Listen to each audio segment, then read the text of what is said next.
டே 77க்கான முதல் promo release ஆயிருக்குங்க. இப்போ நம்ம இதில் பார்த்தோம்னா கமல்ஜி சொல்கிறாரு, நாமினேஷன் பற்றி நான் டிஸ்கஸ் பண்ணக்கூடாதுன்னு சொல்லிட்டு இருக்கேன். என்ன இப்போ நீங்கள் டிஸ்கஸ் பண்ணிகிட்டே இருக்கீங்க, நான் சொல்கிறத கேட்கவே மாட்டீங்களா அப்படின்னு கடும் கோவம் அடைகிறாருங்க கமல்ஜி. ஓப்பன் நாமினேஷன் வச்சாலே இவங்களுக்கு கணக்கு பண்ணி நாமினேட் பண்ண தெரில, இவனுக்கு டிஸ்கஸ் பண்ணி என்ன போகுது, டிஸ்கஸ் பண்ணலாம் என்ன போகுது கமல்ஜி. சரி, உங்களுக்கு ஒரு பார்த்து நீங்கள் அதை டிஸ்கஸ் பண்ணுறீங்க. ஆனால் இந்த விக்ரம்னு ஒரு கேரக்டரில் இருக்குங்க. ஏங்க அப்படி மாயாவின் அடிமையாக மாறி போய் வாழ்ந்துகிட்டு இருக்காரு.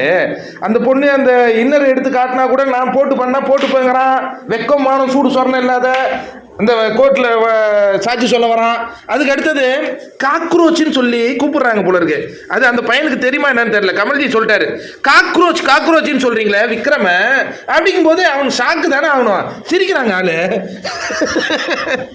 ஐயோ ஆள் சிரிக்கிறான். காரணம் என்னன்னா, கமல் நீங்கள் ஒரு நாள் வந்துட்டு போயிடுவீங்க, அதுக்கப்புறம் நான் மாயாவை புதைச்சிக்கிட்டேன்னா 4 நாள் வாழவே முடியாது, அந்த அம்மா என்னை போட்டு பேசியே சாவடிச்சிடும் அப்படின்னு நினச்சிக்கிட்டேன்னு சிரிக்கிறாங்க ஆளு. எனக்கு அதான் ஷாக்கிங் இருந்தது, கமல்ஜிக்கு ஷாக்கிங். என்னையா சிரிக்கிறேன்டி, இப்படியே இருந்துகிட்டு இருந்தீங்கன்னா இது முத்திரை ஆகிடும் சார். நாங்கள் அந்த மாதிரிலாம் பேர் வச்சு எதுவும் கூப்பிடல சார் மாயா, அது ஒரு இன்டென்ஷனாக பண்ணல சார், ஃபன் காமெடி கண்டென்ட்.